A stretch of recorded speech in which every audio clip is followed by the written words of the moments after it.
Hey, my name is Vincent Opper, and I've been doing comedy for 5 years on a local level out of St. Louis.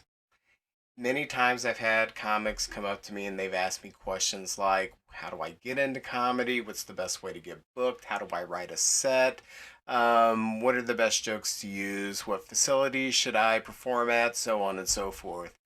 And through the magic of Zoom and networking with people throughout the globe, I've had these questions not just come from local people, but from people throughout the independent comedy scene.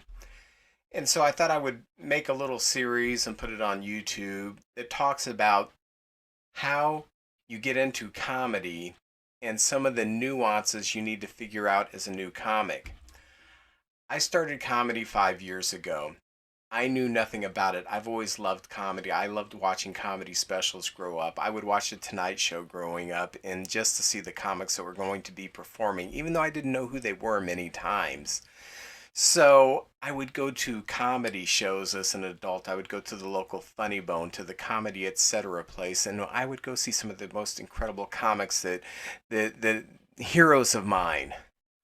But I really never knew how to get into comedy because I became an adult in the 80s and through the 90s, I guess. It was almost like professional wrestling. There was kind of a secret. You really didn't know how to get into comedy. You had to ask people, know people who were on the inside. And for someone who was like me who knew nobody on the inside, it was just a big mystery.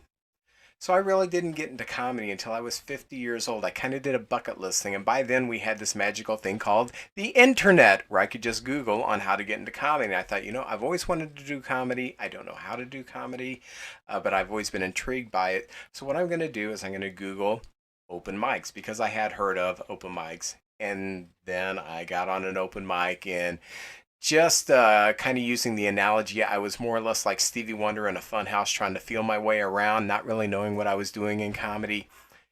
After a while, I kind of figured out what I was doing. So I thought I would share this on YouTube for those of you who are interested in getting into comedy or those of you who are brand new in comedy and kind of don't know what you need to be doing to get booked, how to write your jokes, stuff of that nature.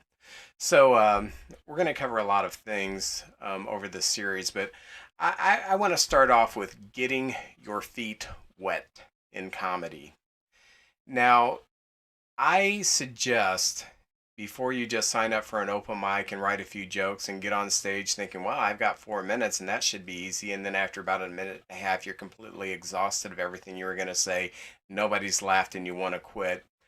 I suggest before you do that, go to an open mic, go to a couple of open mics.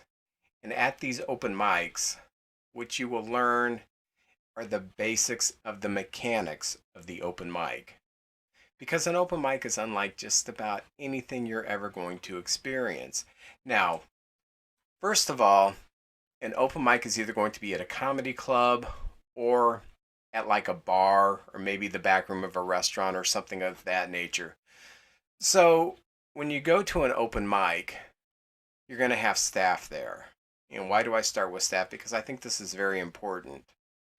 You need to be polite to the staff because if you offend a staff member, someone who's waiting tables, someone who's showing you to your seat, and you make some smart-ass comment to them, or you don't tip them, or if you complain about your drink, word that you're really troublesome to work with is going to spread like wildfire, not just around that club or that restaurant, but other places that you go to because staff will talk with other staff. Your reputation is going to start to spread amongst the comics who know the members of that staff, and your reputation is just going to start to permeate the scene that you're in. So, when you go somewhere, just be polite to the staff. Be polite to the people who wait on you, who show your seat.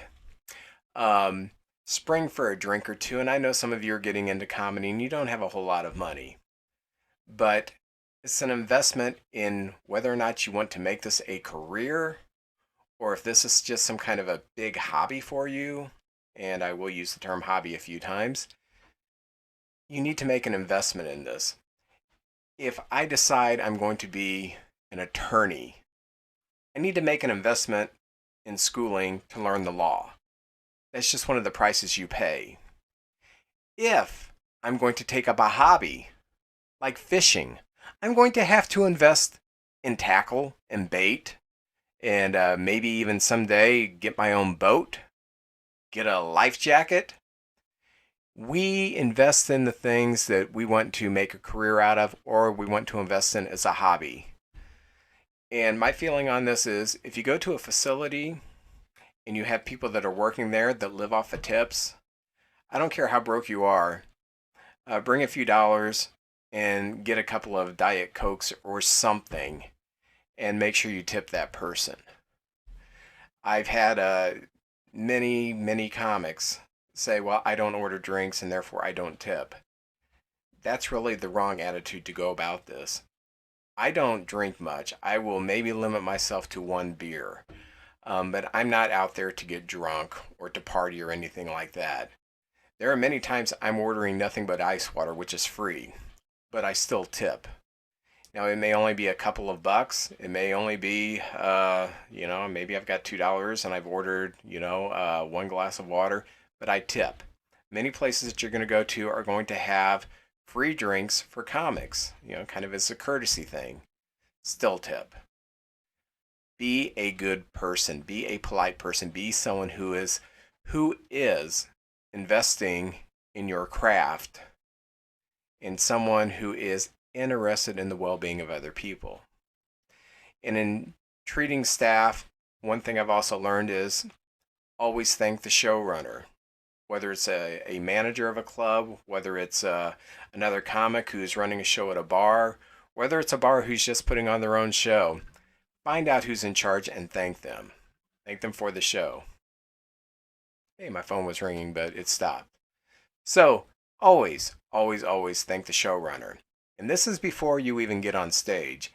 Go to a few of these, see how they work, observe, and thank the showrunner. Get your drinks, enjoy the show. Now, when you're listening to sets, you need to pay attention to something. There are two components in a successful comedian. We think that a good comedian is someone who has some great jokes. All right, there are people who have great jokes.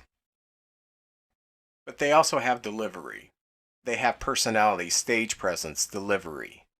Pay attention to both of those things. You can have the funniest joke in the world and have no stage presence, no delivery, no confidence, and it's going to bomb. You can take the same joke and put it in the hands of a professional who knows how to deliver that joke, and it will roll the room. So when you're observing, pay attention to the comics that you really like. Pay attention to how they structure their jokes, how they structure their callbacks, how they structure their tags, and we're going to get into these in our next session when we look at actually writing jokes. Pay attention to these things. And also pay attention to how they deliver the joke. Because many times your delivery is actually going to get more attention or more response than the actual joke. I have a really stupid joke that I love to do. And I know it's dumb and it's childish. It goes like this. The western diamondback rattlesnake has two penises, which means it should have 4 balls, which means it should be able to walk. And I get silence. And then I say, get it? It's a baseball joke. I get a few chuckles. Oh, now come on now. You are here tonight seeing a paradigm shift because from this point on, instead of thinking of testicular humor with just pain or sex, now we can go to something wholesome like baseball. And that delivery, adding on to that joke and making the stupid even more absurd because I'm delivering it in such a confident manner that I own this great joke, it gets the room laughing. So you need to pay attention to jokes and deliveries. While you're at your open mic, doing your observation, find some comics that you like, pick their brains. Pick their brains on anything. Comics love to talk about the trade. Most comics are introverts, so they're not going to come up to you and start talking to you. So just ask them, hey, how'd you get into comedy? You got any advice for me? What's a good club to get started at? So on and so forth. Any good books that maybe I can read on comedy? Start picking the brains of the comics immediately because they will love to talk to you. They will love to tell you about the craft, and they will love to get you pointed in the right directions. But do not put comics on the spot. Do not say something like, "Why did you do that joke? It didn't work." What made you think that that would be a good joke? That is condescending. And on a seasoned comic, and let me tell you something, when I was doing the comedy, I would watch some comics go up there and they would tell a joke at an open mic, and I would think, well, that's a stupid joke. I can do better than that. And of course, when I would see them do the same joke in a real show with a crowd, when they were on, the joke would roll. So don't put them on the spot.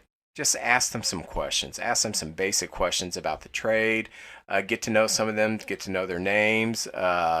Start following them on Instagram. Start looking at their TikToks. Friend them on Facebook. Do all the things necessary to network with these comics. Find the ones that you really admire. Find one to be a mentor. They don't have to know they're mentoring you.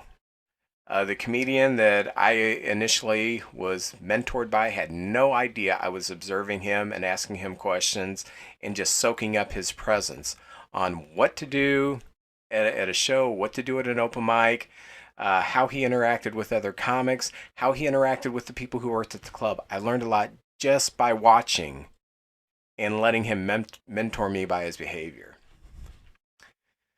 So, this first session, we did not really talk about jokes. We did not really talk much about what makes people laugh. This is about getting your feet wet. I implore you, if you're looking to get into comedy, find out where they're doing open mics, go to clubs, go to bars, go to wherever they're doing open mics, watch a few of these. Observe what's going on. Look at comics that you admire. How are they treating other comics? How are they treating the staff? Be polite to the staff. Pick some brains. You'll get started. Thank you.